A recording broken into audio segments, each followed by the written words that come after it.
There was a hall where the lady's fragrance was sharper than wine, and words, disguised as laughter, were thin knives. She drank, knowing it was poison. He entered, knowing it was too late. What no one knew was that an entire kingdom would die that night, not her. Before we dive into this story, leave your comment with a rating from 1 to 10 and tell us which city you're tuning in from. May this moment bring reflection and emotion to your heart. The Ilmar Palace Banquet Hall was a work of opulence that bordered on the obscene. Walls of white Carrara marble reflected the flames of 200 candles, arranged in hammered silver chandeliers that hung from the ceiling like imprisoned constellations. The columns, 12 in all, each carved by master artisans dead generations ago, supported frescoes that told stories of ancient gods judging mortals. There was a bitter irony in those paintings. The gods watched, always watched, but never interfered. The court ladies wore silks imported from the southern isles, gowns that cost what a peasant family would earn in 10 years of labor. Every movement produced whispers. The rustling of fine fabrics was like secrets exchanged between polite demons. The gentlemen wore doublets embroidered with gold thread, dark velvet capes, rings that weighed more than their consciences, sharp smiles, calculating glances, conversations that were jewels disguised as courtesy. The air had layers. On the surface, jasmine and white roses, flowers arranged in crystal vases on each table. Beneath that, the sweet scent of wine served in cut crystal goblets. Deeper still, expensive perfumes that marked social territory. Amber for the duchesses, musk for the counts, something more subtle and poisonous for the countesses who aspired to more than they had. And at the very bottom, almost imperceptible, the smell of ambition, of envy, of polite cruelty. Lysandra sat in the farthest corner of the main table, where the candlelight barely reached. It was deliberate. Everything that night was deliberate. Her place had been chosen with the precision of a surgeon, selecting where to cut, far enough not to contaminate the nobles with her presence, close enough for everyone to see her, and to remember her place. Her gown was made of grey linen, the colour of ashes from extinguished fireplaces, embroidered with silver threads that had lost their lustre. Sewn by hands not paid enough to care about perfection, the cut was modest. High collar, long sleeves, a skirt without volume, no cleavage, no daring, nothing that could be interpreted as a pretense of equality. Because Lysandra was not equal. Everyone knew it. She knew it. Or at least, that's what they wanted her to believe. Her brown hair was pulled back in a simple bun at the nape of her neck, unadorned. No tiara, no pearl, just hair. The kind of hair that saw too much sun, that was washed with common soap, that had never known the perfumed hands of a royal lady in waiting. Her hands rested in her lap, small and scarred. There was a scar at the base of her left thumb, a memory from when she cut onions too quickly, years ago, when she still sold herbs in the central market. She kept her eyes lowered, not out of shame, out of survival. She had learned over the years that invisibility was armor, that silence was a shield, that being forgotten was, sometimes, better than being remembered. But that night, she would not be forgotten. Conversations flowed around her like rivers of poisoned honey. To her right, Lady Cordelia, a middle-aged countess whose face was beginning to succumb to gravity despite expensive ointments, adjusted her sapphire necklace as she murmured to her neighbor, "I heard she can't even fully read. Imagine, an illiterate among us." The laugh that followed was crystal clear, sharp. The other woman, Lady Evangeline, covered her mouth with a carved ivory fan, but her eyes, blue and cold as winter ice, were fixed on Lysandra. "Well, darling, what can one expect?" They say before she came to the palace, she washed clothes. Can you imagine her hands? Ruined. Absolutely ruined. Across the table, a marquis, Lord Valerius, a portly man with red cheeks from drinking wine as if it were water, commented loudly enough for everyone to hear. I don't understand why we need to make these inclusion gestures. The commoners are getting ambitious. Soon they'll want to eat at our tables, sleep in our rooms, marry our children. He laughed, a wet, unpleasant sound. Though of course, we've allowed worse already. His eyes slid towards Lysandra. Not directly, never directly, but enough, always enough. Lysandra took a deep breath. The air entered her lungs heavily. She counted mentally. 1, 2, 3. It was a trick she had learned as a child, when her father died and she needed to be strong for her younger siblings. Counting helped. Anchoring, a reminder that time passed, that everything passed. Even this would pass. She raised her eyes just enough to observe the table.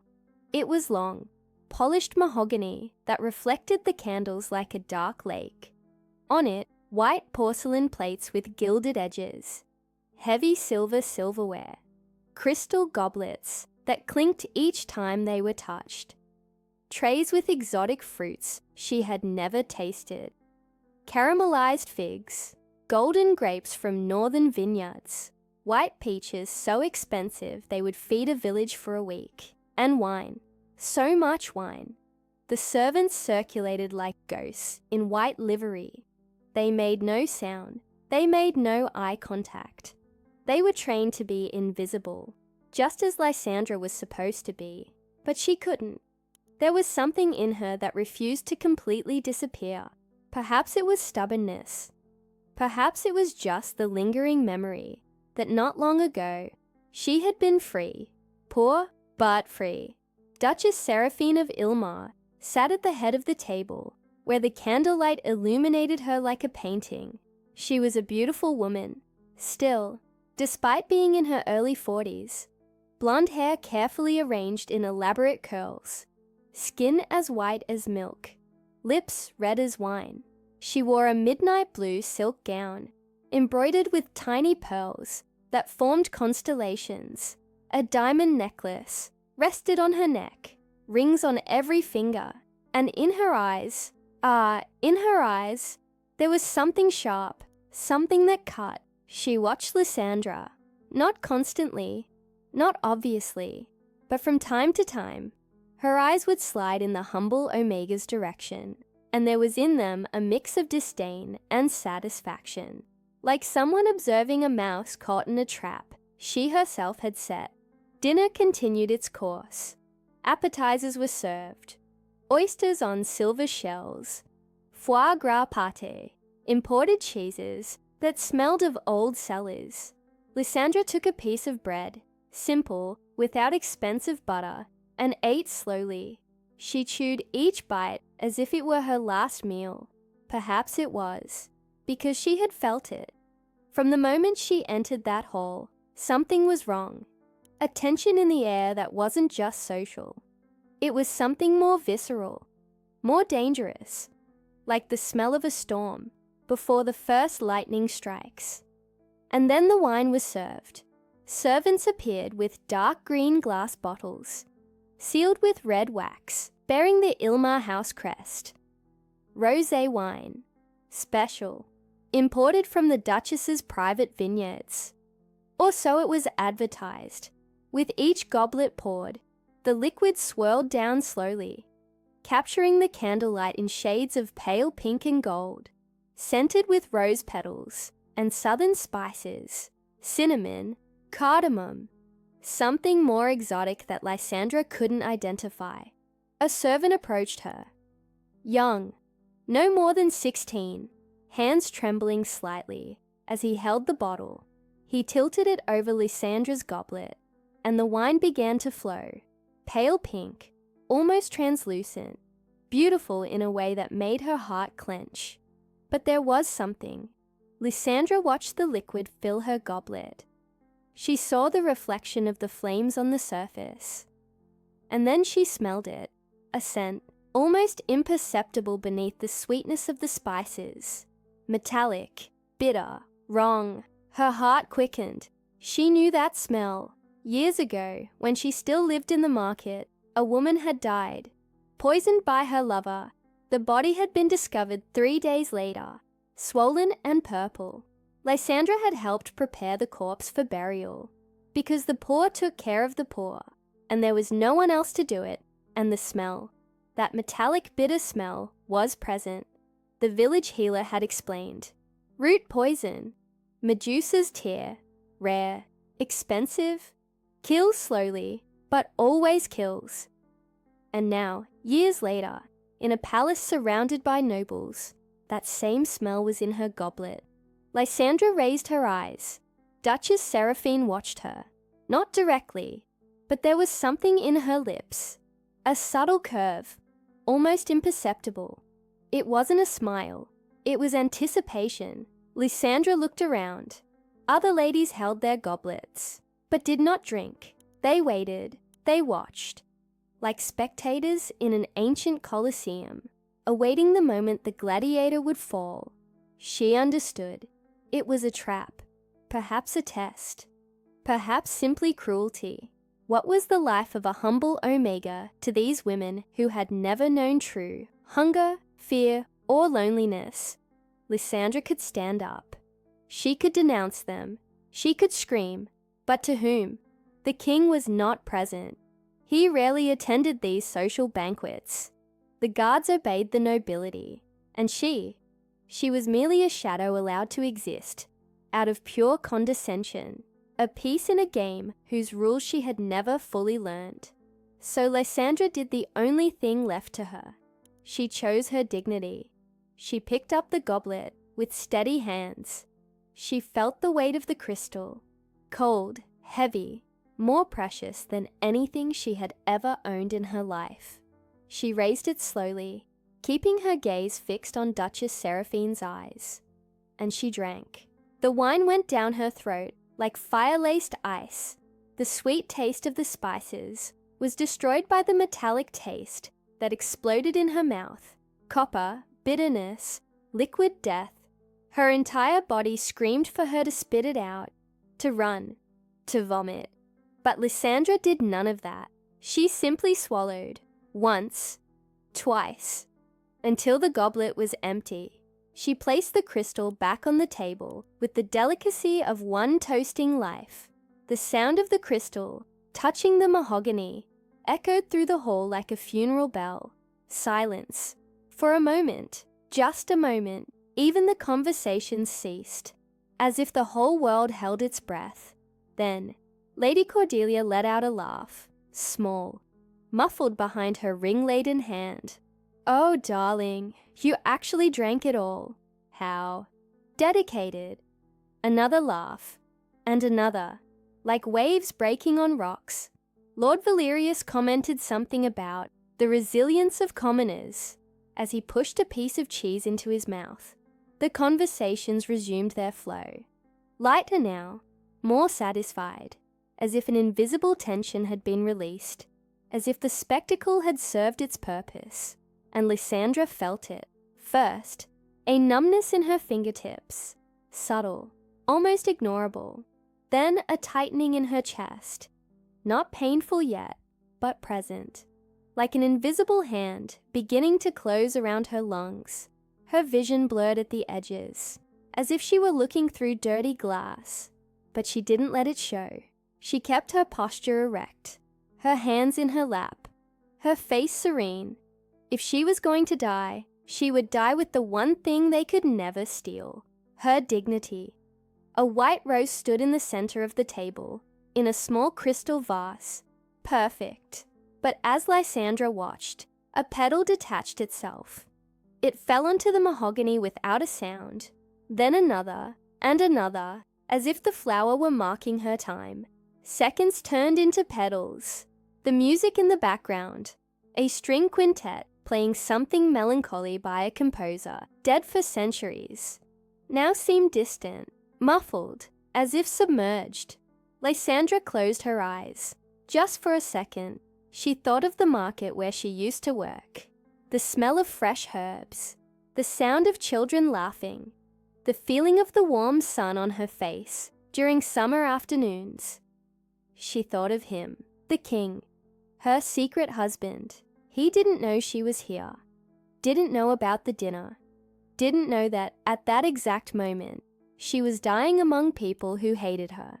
Lysandra smiled, small, sad. She thought, at least he won't have to see. It was at that instant that the entire hall trembled. Not physically, there was no earthquake, but something shifted in the air, like when a storm is about to break, and even animals feel it. The kind of change that makes the hairs on your neck bristle, that makes primal instincts scream, danger. Conversations ceased again, but this time they did not resume. The main door, that enormous oak door carved with lions and swords, so heavy it took 2 men to open it, opened with a muffled roar. The sound echoed through the marble walls, through the columns, through the frescoes of judging gods. It echoed within the chest of every person present, and he entered, the Alpha King.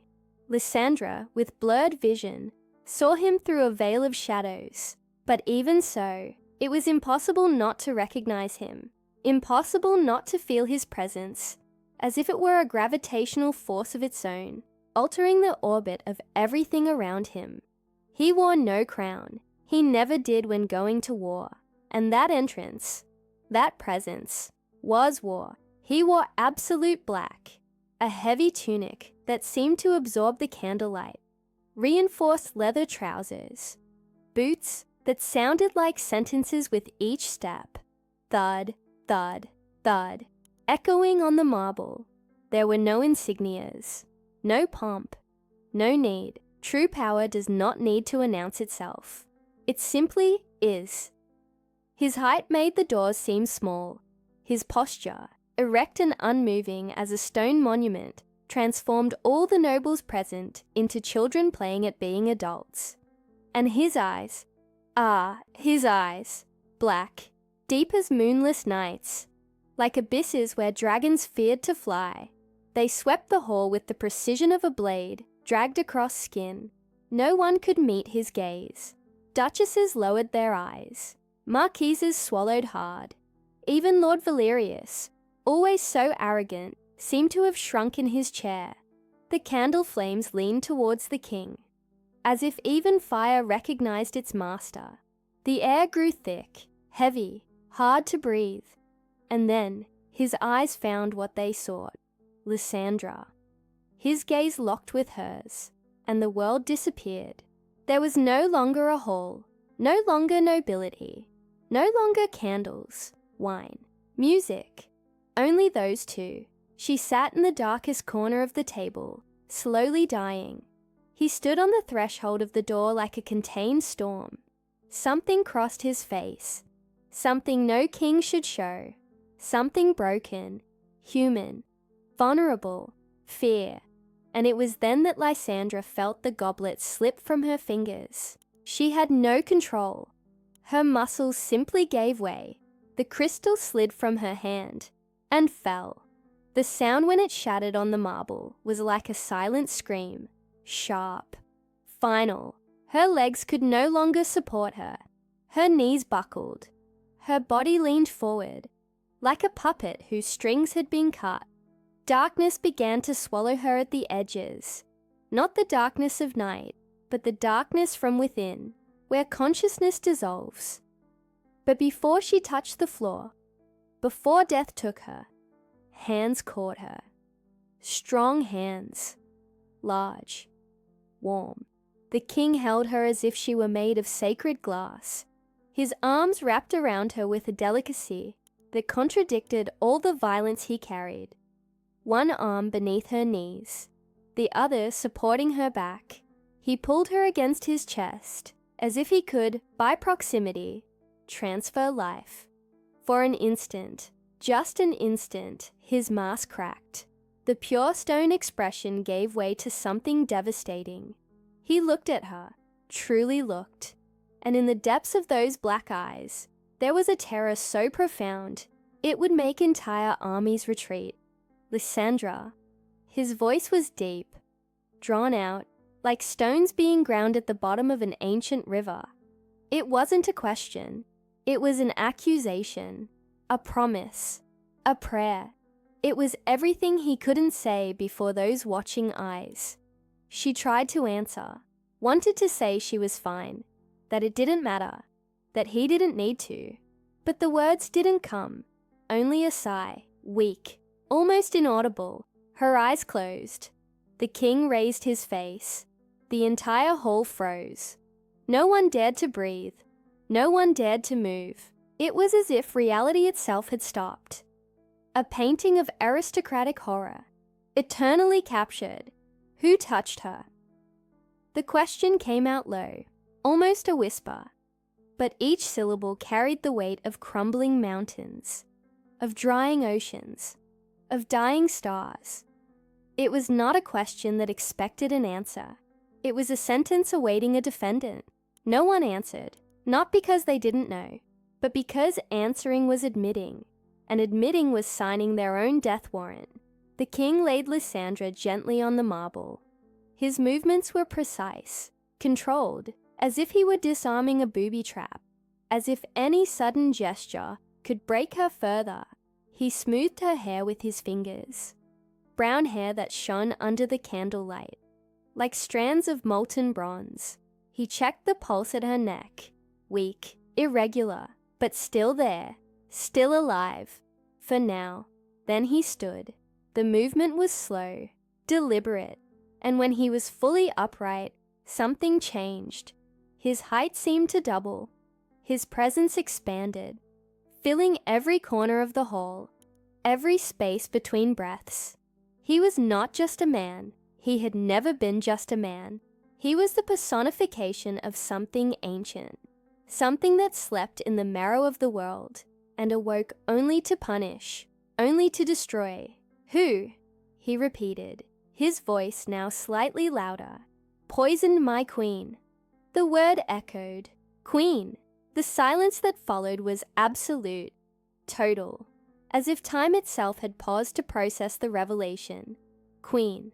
Not an invited guest. Not tolerated. Not a charity case. Queen. Lysandra was not just a humble omega, allowed to exist at the edges of society. She was the Alpha King's wife. Hidden sovereign. The woman who slept beside the most powerful man in the kingdom. The woman they had mocked, humiliated, scorned. The woman they had just poisoned. Duchess Seraphine put her hand to her mouth. Her fingers, laden with diamond rings, trembled so much that the stones clinked. Her face, previously flushed with wine and malice, turned grey, corpse-coloured. Lady Cordelia dropped her fan. It hit the floor with a dull thud. Lord Valerius tried to stand, but his legs wouldn't obey. He remained there, trapped in his chair like a defendant awaiting a verdict. Other nobles exchanged desperate glances. Some were already crying. Others prayed. Weak, useless prayers, directed at gods who would not save them. The king walked. He did not run. He didn't need to. Each step was a sentence being delivered. Each movement, a verdict. He passed between the tables like a wolf among lambs. He stopped before the main table, where Duchess Seraphine still held her goblet of wine. The crystal trembled so much in her hands that the liquid splashed. Duchess Seraphine, he said, and the name sounded like a newly engraved tombstone. Your family has served this crown for 3 generations. Your grandfather fought alongside my father in the border war. Your brother died defending these lands against the northern invaders. Your house has always been loyal. He leaned slightly, his face now so close that she could see every detail. The fine scars near his left eye, his clenched jaw, his unblinking eyes. Why then did you choose betrayal? I didn't. Her voice came out strangled. as if invisible ropes tightened around her throat. "Your Majesty, I didn't know she was..." "Didn't know." The king's voice did not rise. There was no need, or didn't care. Silence. "You invited her," he continued, each word measured, heavy, knowing she would be humiliated, knowing she would be mocked, knowing that, to the vipers who inhabit this court, disguised as a hall, she was merely a commoner who didn't deserve the air she breathed. He paused, let the silence grow. "And now you tell me you didn't know." The Duchess opened her mouth, closed it. There was no defense, no lie that would survive that gaze. The king stepped away. He walked to the window, large stained glass windows that showed the moon outside, pale and cold. For a moment, he simply watched. The stars, the shadows, the garden where white roses slept under the moonlight, the world that continued to turn, indifferent to the human tragedy unfolding within stone walls. She drank the poison knowing what it was, he said, his voice now softer, but no less deadly, like a sharp blade covered in silk. "Do you realize?" She knew, identified the poison, and drank it anyway, not out of ignorance, not out of foolishness, but because she preferred to die with dignity than live begging for mercy from people like you. He turned. His eyes scanned each face, each soul exposed under raw, merciless light.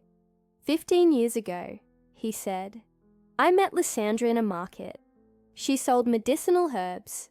She was 17 and had already buried her mother, raised 2 siblings alone, and kept a family home without any man to help her. When I saw her, something in her caught my attention. It wasn't beauty, though she is beautiful. It wasn't fragility, though she seems fragile. It was strength, silent strength, dignity that doesn't need to be announced, kindness that exists without an audience. No one moved. I courted her in secret, not because I was ashamed, I never was, but because I knew what this court would do. I knew they would devour her alive, that they would turn something pure into an obscene spectacle. And yet, when I asked her to be my wife, she accepted, not for power, not for gold, but because she saw me not as king, but as a man. She saw me. His voice cracked, just slightly, just enough to be human. And now you tried to take from her what I could never survive losing. Duchess Seraphine fell to her knees. The sound of her body hitting the marble echoed. Others followed. 1, 2, 10. Like falling dominoes, pleas began to sprout like weeds after rain. Forgive me, Your Majesty. Mercy. We didn't know. Please. But the king wasn't listening. His eyes returned to Lysandra, lying on the floor, so small, so fragile. Her breath too shallow. Her lips, once rosy, now with a bluish tint that resembled a dying flower. He raised his hand. A gesture. Just a gesture. The doors opened. Not the main doors. The side ones, hidden between the columns. And through them entered men. Not common guards. The shadow guard. The king's personal warriors. Those who had sworn loyalty with blood. Who had never failed. Who never failed. There were 7 of them, dressed in reinforced black leather, armed with short blades that did not reflect light, specially forged not to betray their presence, faceless helmets, silent as death. Arrest everyone, the king commanded. His voice was calm, horrible in its calm. No one leaves this hall until I know exactly who prepared the poison, who administered it, and who knew and said nothing. But Your Majesty, someone dared to protest. Silence. The word cut the air like an axe. The noble who had dared to protest recoiled, his face pale, sweat trickling down his temples. The king knelt beside Lysandra again. He picked her up in his arms with the gentleness of one holding a sleeping child. She was cold now, so cold. He pressed his lips to her forehead, a private, intimate gesture that no one should witness. But everyone witnessed, and everyone understood. "Resist," he murmured, too low for any human ear to clearly catch. But the universe heard, destiny heard. Just a little longer. For me. For us. Lysandra didn't respond, but something in her face softened. As if, even on the threshold between life and death, she heard him. As if her soul recognized his voice, the king stood up, walked towards the exit, carrying her. His steps echoed. 1, 2, 3. The doors closed behind him. A clang of iron, finality, and in the hall, among kneeling nobles and unsheathed swords, silence was the only sound remaining. The silence of a kingdom that had just understood it, had crossed a line of no return. The corridors of Ilmar Palace were vast and silent at that hour of the night. Torches, lit every 10 feet, cast dancing shadows on the stone walls. The frescoes decorating the ceiling told stories of ancient victories, kings defeating dragons, generals conquering cities, gods blessing harvests. But none of them told this story, the story of a king carrying his dying queen, racing against time and death. The king walked fast. He did not run. Kings did not run. But his strides were long, urgent, each step covering yards of distance. Lysandra weighed almost nothing in his arms. It was always so. She had never eaten enough in her life. But now she seemed even lighter, as if she were disappearing, evaporating. Her body was too hot, the fever of the poison burning within, consuming her from the inside out. She trembled at intervals, small involuntary convulsions that made his arms tighten around her, as if he could, by sheer force of will, keep her anchored to the world of the living. Her breathing was too shallow, too fast, like a wounded bird trying to fly. "Your Majesty," a voice called behind him. It was Sir Aldrich, commander of the Shadow Guard, a man of scars and absolute loyalty, 43 years of service. He had fought in 7 wars, killed 32 men in single combat, and never, never had he questioned a king's order. "The healers have already been summoned. They are preparing the royal chambers. Herbs, ointments, everything that—" "Bring Malis," the king interrupted, without stopping, without looking back. Aldrich stumbled in his step. "Your Majesty, Malis was banished years ago. Bring Malis." The voice echoed through the stone of the corridor. It was not a shout. It was an absolute command. It was the voice that had commanded armies, that had declared wars, that had ended entire lineages. Aldrich swallowed hard. He struck his fist against his chest in salute. "It will be done," and disappeared into the shadows. Malis, the mountain witch, banished 5 years ago for practicing forbidden magic. Or so official decrees claimed. In truth, she had been exiled because she had healed a commoner, whom the court wanted dead, a man falsely accused of stealing bread. The evidence was fabricated, the sentence unjust. But Malis didn't care for politics. She cared for life, so she had healed the man, and for that she had been banished. But the king knew the truth, always had, and he also knew that Malis was the only one who could save Lysandra. Because the poison was not common. It was not something any healer could treat. It was Medusa's tear, a rare toxin, created with serpent blood from deep caves, black mandrake root harvested under a new moon, and widow's tears. Yes, real human tears, because cruel alchemy demanded true suffering. There were only 3 people in the kingdom who knew how to prepare it, and 2 of them were dead. The king reached the royal chambers. He pushed the door open with his shoulder. It was heavy, solid oak, reinforced with iron, and entered. The room was vast, a canopy bed with dark velvet curtains, tapestries on the walls showing hunting scenes, a huge fireplace, still lit, crackling softly, the smell of burning wood, and something else, dried lavender that Lysandra kept in sachets under her pillow. He laid her on the sheets, brushed the hair from her face with fingers that trembled, just slightly, just enough to prove he was human. She was too pale, her lips almost purple, her skin, once warm, now burned. "Lysandra," he called, low, intimate. "Don't leave me." She didn't respond. Her eyelids fluttered, but did not open. The chamber door opened again. Healers entered, 3 of them, dressed in white tunics, carrying bags of instruments.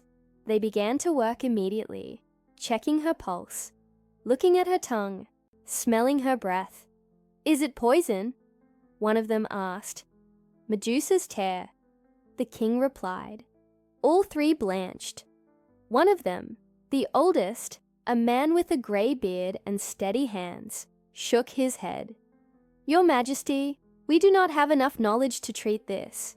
It requires someone with experience in rare toxins. If we try and fail, Marlis is being brought." The healer nodded, relieved. "Then there is hope." Hope, a fragile word, a word he hated.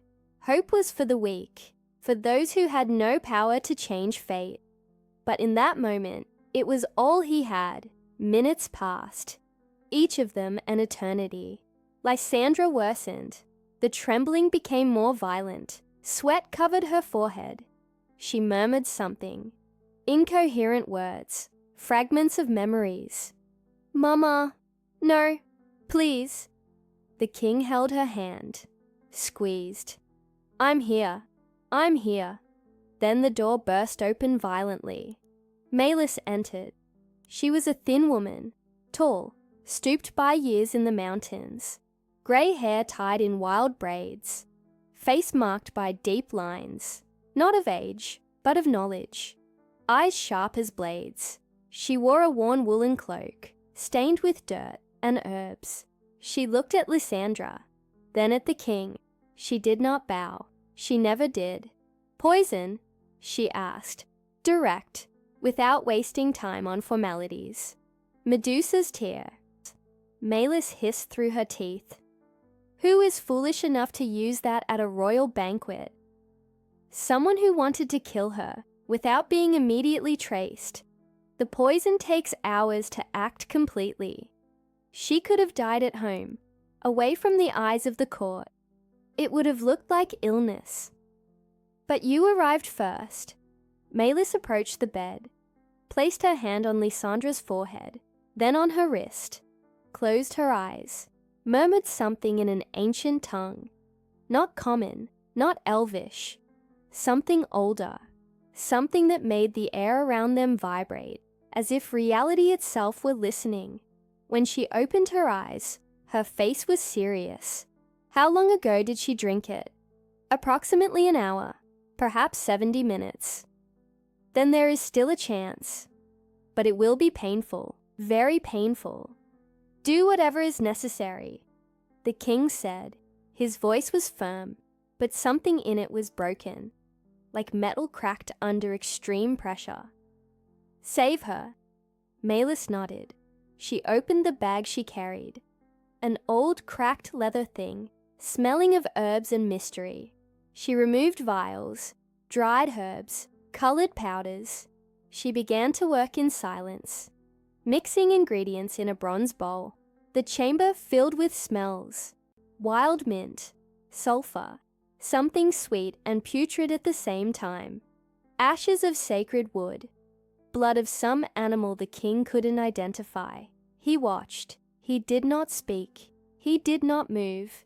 He only watched as if he could, by sheer force of will and absolute concentration, keep Lysandra anchored to the world of the living, as if his gaze were a rope preventing her from falling into the abyss. Malis worked for 15 minutes. Her hands moved with a surgeon's precision, measuring, mixing, murmuring incantations that made the candles flicker, Finally, she finished. The mixture in the bowl was a black, viscous paste that gleamed under the candlelight with greenish reflections. It smelled of wet earth and burnt metal. Marlis turned to the king.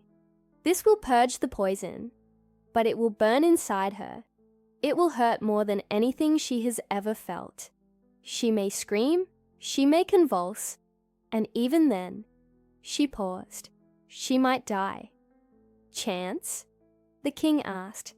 70%, perhaps 75 if she is strong. She is, he said with absolute certainty. She is the strongest person I have ever known. Malis studied him. She saw something in his eyes that made her nod. Then hold her, tightly. Don't let her harm herself during the convulsions. The king climbed onto the bed. He sat behind Lysandra, his legs on either side of her, enveloping her completely. He pulled her against his chest. His arms encircled her, not squeezing, but firm, secure, like an anchor. I'm here, he murmured against her hair, and I won't let go of you, never. Milas gently opened Lysandra's mouth, poured in the black paste. At first, nothing happened.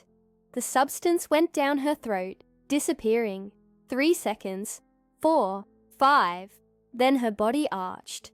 Violently, as if electrocuted, a scream tore from her throat, sharp, ragged, a sound that should not come from a human throat. It was pure pain transformed into sound. It was the cry of a soul being burned alive.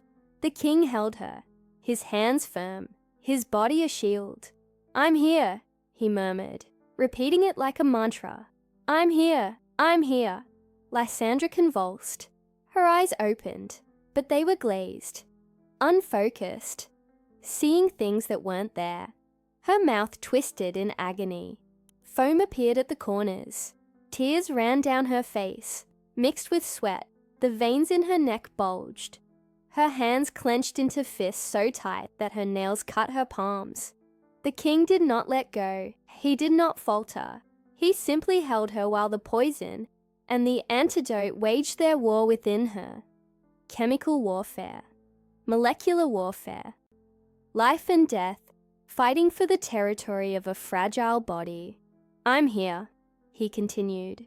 You are not alone. I'm here. Minutes passed. They seemed like hours.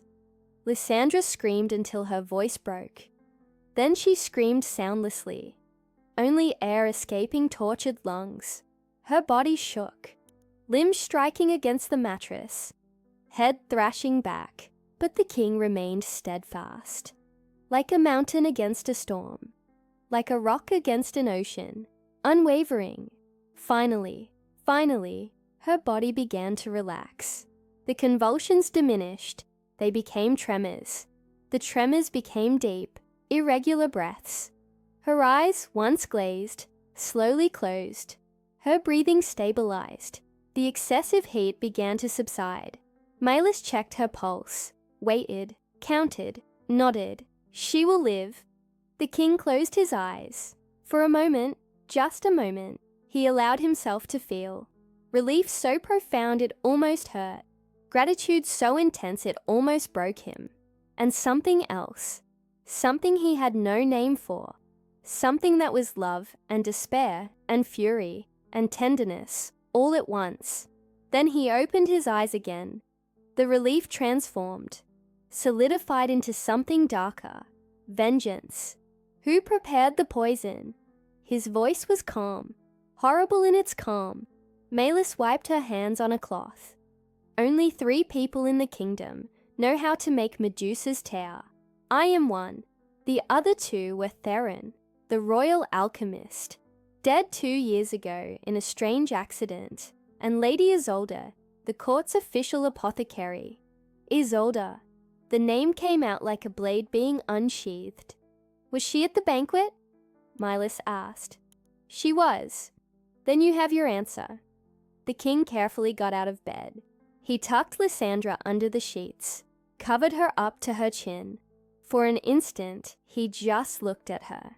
The woman he loved. the woman who had almost died, the woman for whom he would set the entire world on fire, if necessary. He leaned down, kissed her forehead. Rest. When you wake up, everything will have changed. He turned to Mylis. Stay with her. If anything changes, if she worsens, call me immediately. Where are you going? The king didn't answer. He simply left the chamber, closing the door behind him, and in the silent corridors, his steps echoed like war drums. The dungeons of Ilmar Palace were a place forgotten by the sun. Located 3 levels below ground, the walls were of rough stone, constantly sweating dampness.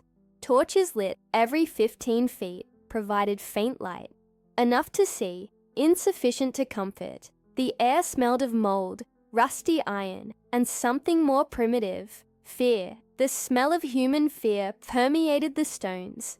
There were cells, small, dark, most empty. The kingdom was peaceful, serious crimes rare. But deep within, past corridors that narrowed until men had to walk sideways, there was a special chamber, the Chamber of Truth. That's where the king was now. Lady Isolde was brought in, chained by 2 guards. Heavy iron chains on her wrists and ankles. She did not resist. She did not scream. She maintained her composure, or tried to. She was a middle-aged woman, elegant even under arrest. 52 years old, but well preserved. Blonde hair pulled back in a perfect bun that even now had not come undone. A midnight blue dress embroidered with silver threads, forming constellation patterns. Clear eyes, blue as winter ice. She entered the chamber. The guards closed the door behind her. Only she and the king. The chamber was circular, small. 1 torch on the wall, a chair in the center, nothing else. The walls had dark stains, blood from past interrogations, never completely cleaned. The king didn't speak immediately. He just watched her, studied her, a hunter studying his prey, a predator calculating exactly where to bite to cause maximum pain. Isolde, he said finally, how many years have you served this court? 32, Your Majesty. Her voice was firm, controlled, trained not to show weakness. Since my father trained me in the art of alchemy and pharmacology. And in all that time, how many lives have you saved? Hundreds, Your Majesty. Perhaps thousands, if we count the preventative ointments I developed. And how many have you taken? Silence. The king took a step forward. His eyes, black, impenetrable, locked on hers. Medusa's tear, he said. A rare poison. Complex. Only 3 people in the kingdom know how to prepare it. Theron died 2 years ago. Mylis was banished 5 years ago. That leaves you. Isolde raised her chin, trying to appear indignant. Your Majesty, I did nothing. I don't know where... Lie. The word came out like a whip. Isolde recoiled half a step.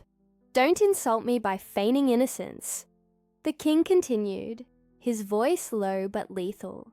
You prepared the poison, alone or for someone, that I will still uncover, but it was you. And now my wife, my queen, almost died by your hand. Isolde pressed her lips together. For a moment, something crossed her face. Not regret, calculation. She was weighing options, measuring consequences. Why? The king took another step. Now he was so close. She could feel his warmth. The power emanating from him, like radiation from a dark sun. Why try to kill her? What did Lysandra do to deserve this? Isolde looked away. Then surprisingly, she laughed. A low, bitter laugh. You want to know why? She looked back at him. Now there was something wild in her eyes. Something that had been hidden for years, finally emerging. Because she doesn't deserve to be where she is. The king did not respond. He simply waited. She is a commoner, Your Majesty. Isolde spat. A different poison now. The poison of words. An omega of humble origins, who sold herbs in a dirty market. She smelled of earth and sweat. Her hands were calloused. Her education, non-existent. She has no lineage, no titles. She has absolutely nothing that justifies her being queen of this realm. And you?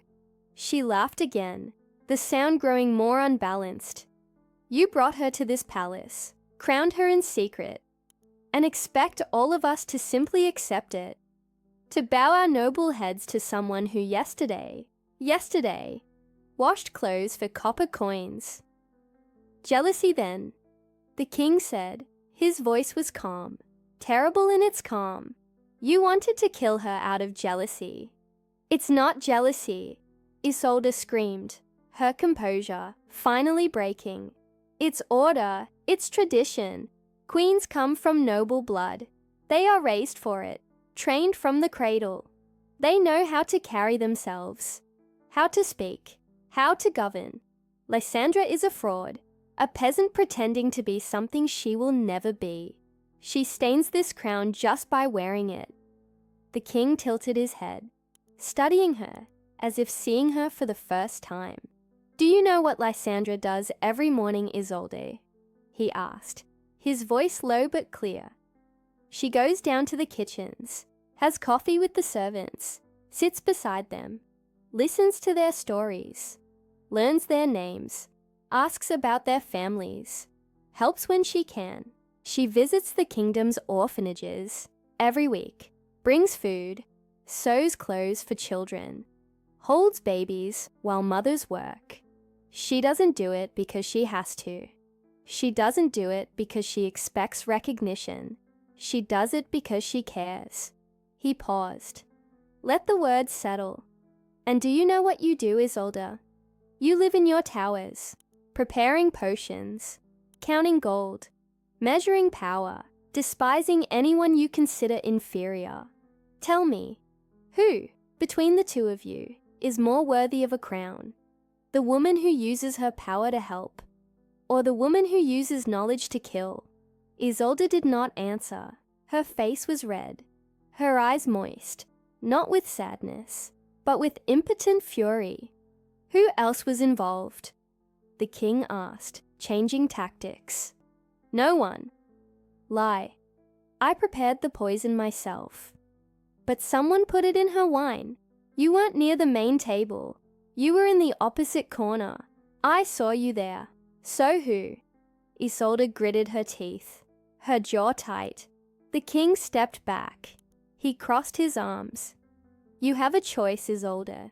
Tell me who helped, who ordered it, who planned it, and your death will be swift, merciful, or remain silent, and I will find out myself.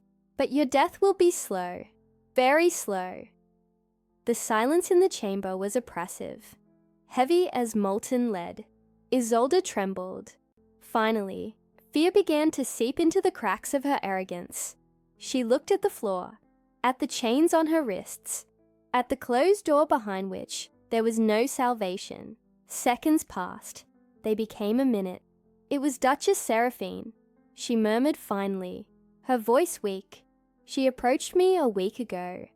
Said Lysandra was a disgrace to the kingdom, that she needed to be removed, discreetly, offered 3,000 gold coins, offered protection if anything went wrong, said that, if discovered, the blame would fall on servants, that no one would believe nobles would do such a thing.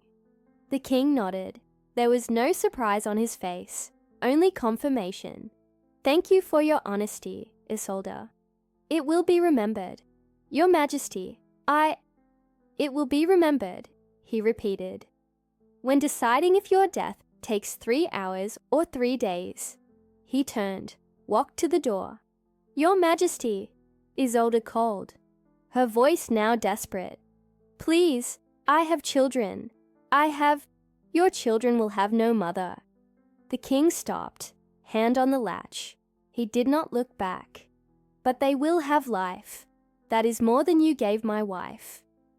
He opened the door. more than you deserve." He left. The door closed with a bang, and Isolde was left alone in the darkness, knowing she had just uttered her own death sentence. The king returned to the hall where the nobles still waited. Hours had passed, 3, perhaps 4. The music had ceased completely. The musicians sat in the corner, instruments on the floor, waiting. The food on the tables was cold, the wine forgotten. Some nobles wept silently. Others prayed, weak prayers directed at gods who would not save them. Duchess Seraphine sat in a chair, guarded by 2 men. Her face was pale as candle wax. Her hands clasped in a gesture that could be prayer or despair. When the king entered, everyone stood, or tried to.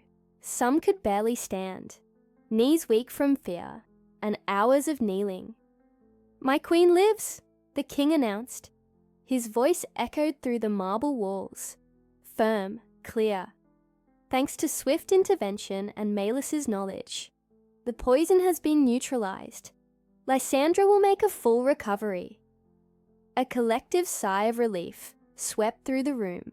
Some nobles even smiled, foolish hope that perhaps, just perhaps, they would be forgiven, that perhaps the king's mercy was greater than his fury. Fools. Isolde the court apothecary confessed. The king continued. He walked slowly, passing among the nobles like a walking sentence. She prepared the poison, but she did not act alone. He stopped before Duchess Seraphine. "Stand up." She obeyed. Her legs trembled so much they barely held her. She had to hold on to the chair to keep from falling. "You ordered the assassination of my wife," the king said. It was not a question. It was a statement. "Your Majesty, I never truly wanted her to die." Seraphine stammered, words coming out fast, desperate. I just wanted to scare her, wanted her to understand she didn't belong here, to go back to her place. It was a mistake, a terrible mistake. Please, Your Majesty, have mercy. I have children. I have grandchildren. You have treason in your heart." The king cut her off, and that cannot be forgiven. He made a gesture. 2 guards stepped forward, taking Seraphine by the arms. "Duchess Seraphine of Ilmar, you are formally accused of high treason, conspiracy to commit murder, and attempted regicide. You will be tried at dawn by the High Court. Until then, you will remain in the dungeons." "No!" She fell to her knees. The sound of her body against the marble echoed. "Please, I beg you, my children, what will become of them? The dishonor. Your children will inherit your shame," the king said, his voice cold as winter ice. "But not your guilt. They will remain free. Their lesser titles will remain. You will not." Seraphine was dragged away, screaming, pleading, promises, supplications. Her voice echoed through the corridors until it disappeared into the distance, swallowed by stone and darkness. The king turned to the other nobles. All were pale. No one dared to look directly at him, eyes downcast, heads bowed. "Let this be a lesson," he said, his voice resonating. "Lysandra is my queen, not because I chose her arbitrarily, but because she is worthy. Because in a kingdom of people who use power to oppress, she uses kindness to uplift. And anyone who dares to raise a hand against her will raise a hand against me, against this throne, against this kingdom." Absolute silence. "You are dismissed, but know that from now on, she will no longer be hidden, no longer a secret. There will be a public coronation in 2 weeks, and all of you will bow. Understood?" "Yes, Your Majesty," came the weak chorus. "Withdraw." And they left, quickly, in silence, like rats fleeing a sinking ship. When the king returned to the royal chambers, dawn was beginning to paint the sky. Pale pink, mixed with gold, soft light filtered through the windows, announcing a new day. Lysandra still slept.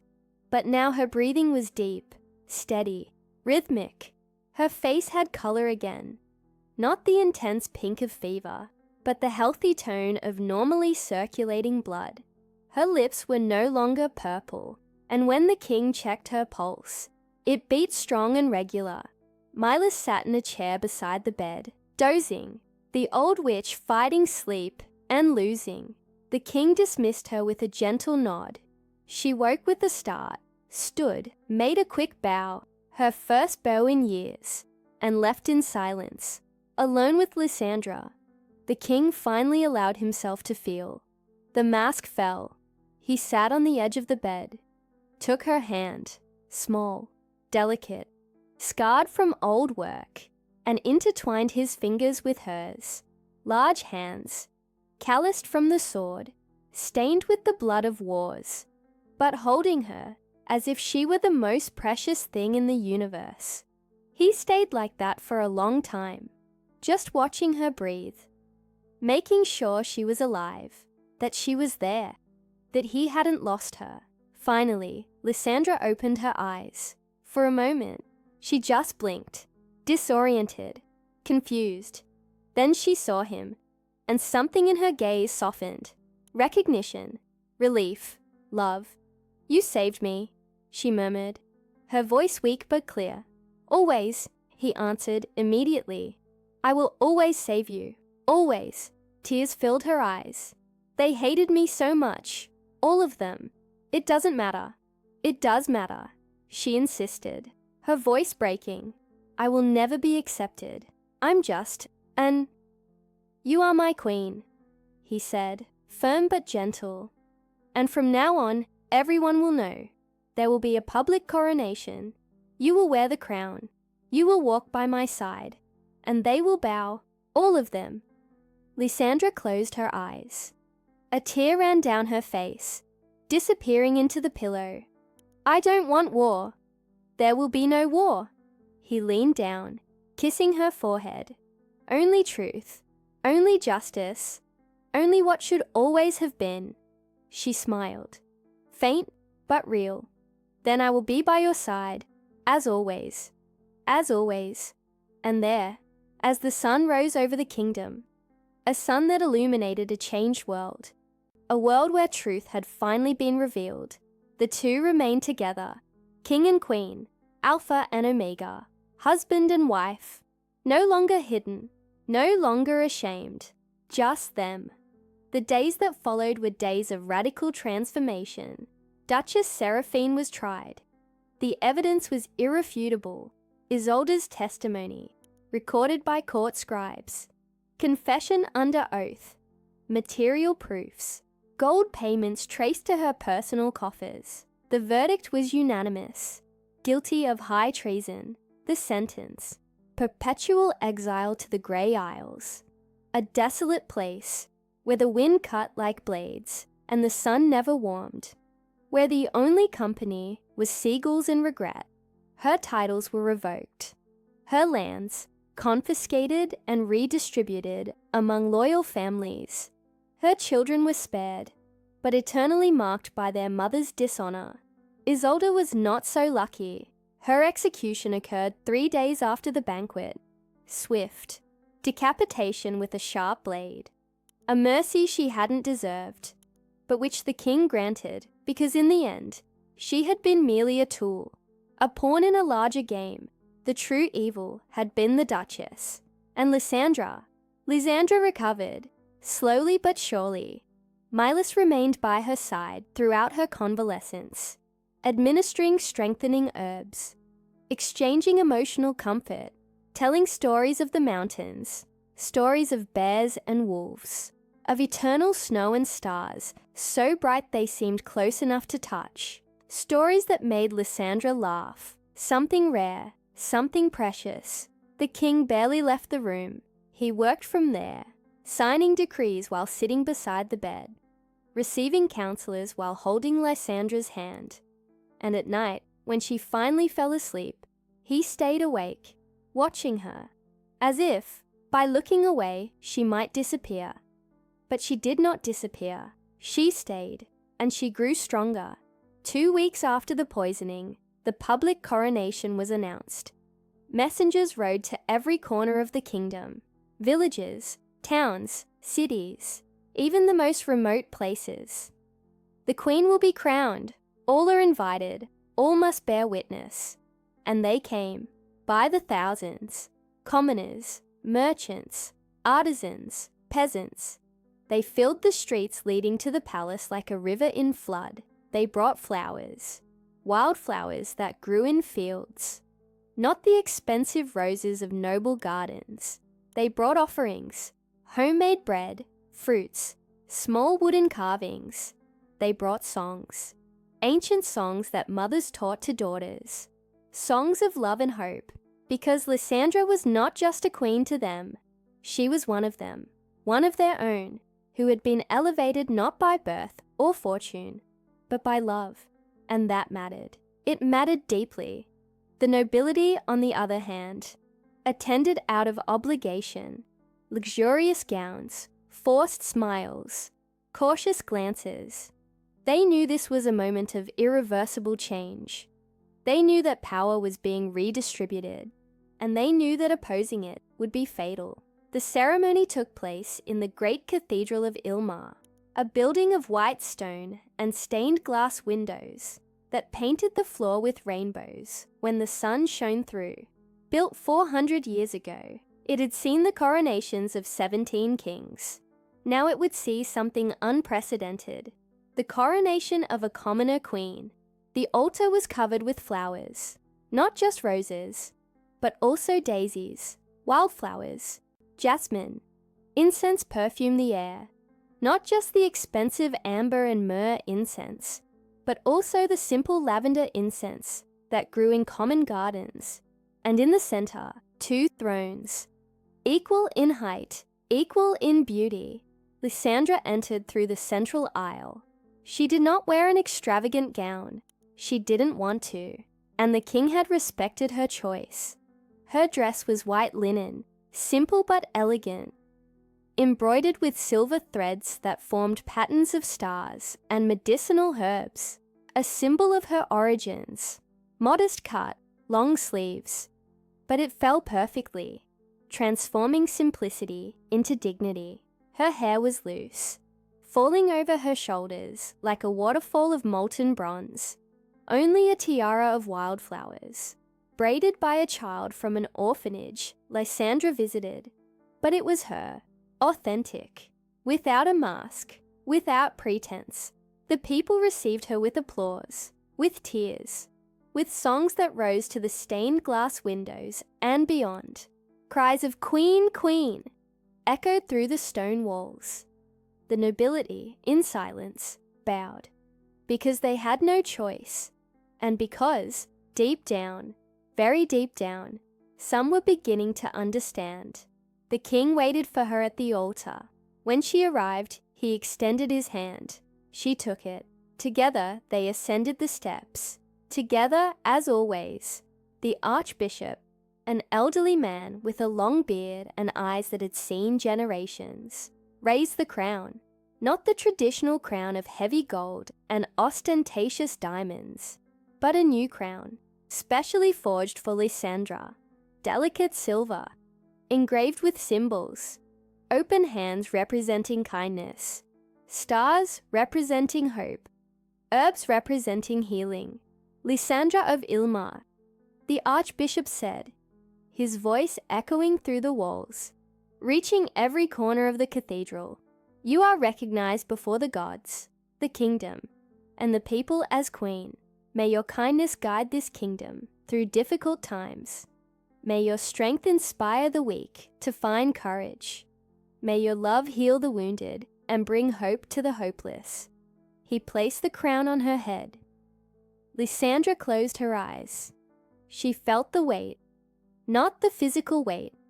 The crown was surprisingly light, but the symbolic weight, the responsibility, the expectation, and above all, the love of the man beside her, the love of the people below, the love of a kingdom that perhaps, just perhaps, was beginning to change. The king held her hand, squeezed it. She opened her eyes and looked at him. He smiled, not a big smile, but small, just for her, private amidst thousands of witnesses. And in that smile, there was everything, everything she needed, everything she would ever need. "My queen," he said, low. "My king," she replied. Then together, they turned to the people. The cathedral erupted in applause. Cries of joy, songs that had been stifled for centuries, finally released. Children laughed. Women cried. Men raised their fists in solidarity. And Lysandra, the Omega who sold herbs in a dirty market, who had washed clothes for copper coins, who had never dreamed of palaces or crowns, now wore silver on her head and love in her heart, and the kingdom, for the first time in decades, felt true hope. Months passed. Seasons changed. The kingdom adjusted to the new reality. Lysandra was not just a queen by title. She was a queen of action. She visited villages, listened to grievances, implemented changes. Hospitals were built in regions where there had been none before. Orphanages were renovated, expanded. Unjust laws, laws that punished the poor more severely than the rich, were revised.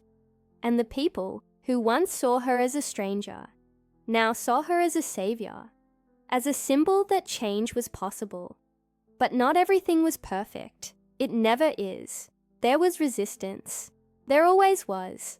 Nobles who whispered in dark corridors, who conspired at private parties, who dreamed of the day when everything would return to normal, when hierarchy would be restored, when noble blood would mean something again. Lysandra knew this. The king did too. But they did not bow. They did not retreat.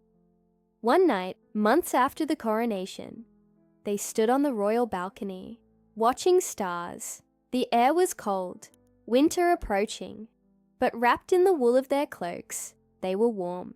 "Do you think one day we will be truly accepted?"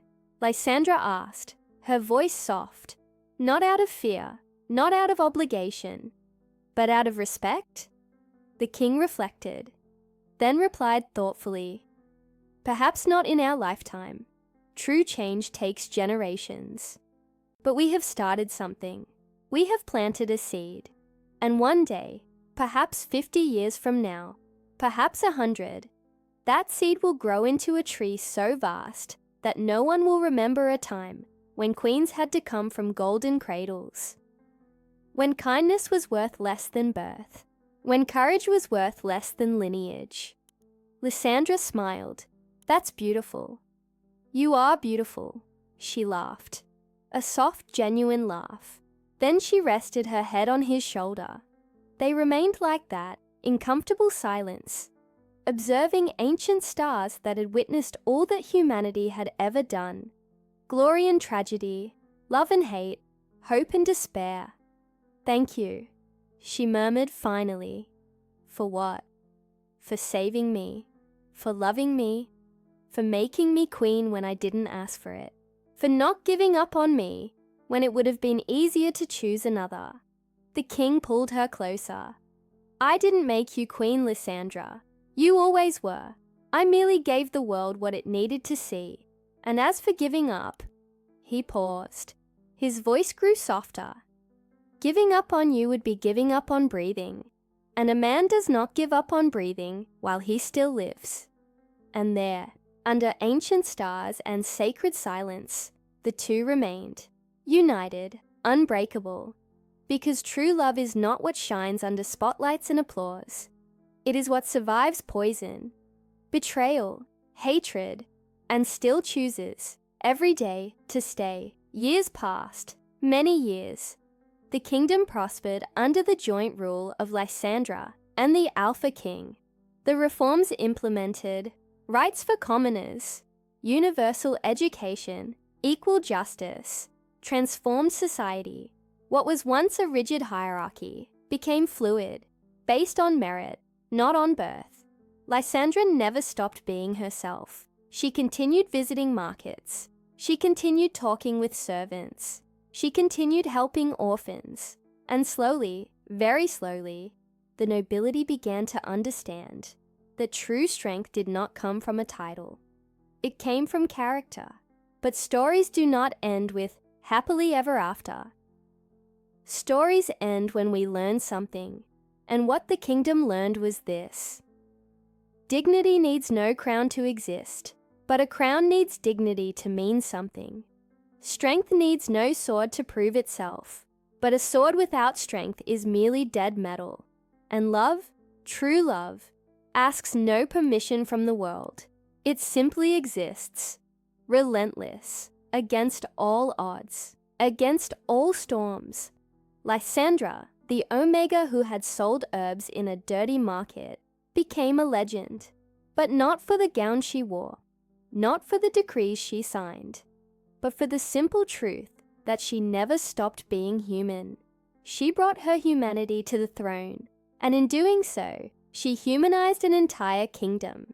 The Alpha King, the man who terrified entire nations with a glance, learned that there was something more powerful than fear, love, and that protecting that love was not weakness. It was the strongest thing any king could do. And that night, years ago, when Lysandra drank poison, knowing what it was, she was not choosing death. She was choosing dignity. She was telling the world, "You can take my life, but never my soul." And the world listened, and the world changed. Not perfectly, never perfectly, but enough. Enough so that generations later, children grew up hearing the story of the queen who sold herbs. The queen who was poisoned but survived. The queen who transformed a kingdom simply by being genuine. Today, in the kingdom's markets, children play, singing an old song. There was a queen who sold her herbs. There was a king who loved her unseen. She drank the poison with a smile on her lips, and he burned the world just for her to live. It's a simple song, a folk song, but it contains a truth that all history books forget, that sometimes the most important stories are not about wars won or empires built. They are about one hand holding another, about a heart that refuses to stop beating, about love that survives the impossible, and about dignity, the kind no one can steal, because it lives not in the body, but in the soul. There is laughter that costs blood. There are crowns that weigh more than gold. And there are loves that cannot fit in marble halls. But that changed the world nonetheless. If you were touched by this story, leave your rating from 1 to 10 in the comments and tell us, do you believe love can conquer systems? That kindness can be more powerful than birth? Or do you think the world is too cruel to allow such endings? Your answer matters, because stories don't just exist to be told, they exist to be felt. And perhaps, just perhaps, to remind us that somewhere within us, there is still something worthy of being protected, something no poison can kill, something called humanity.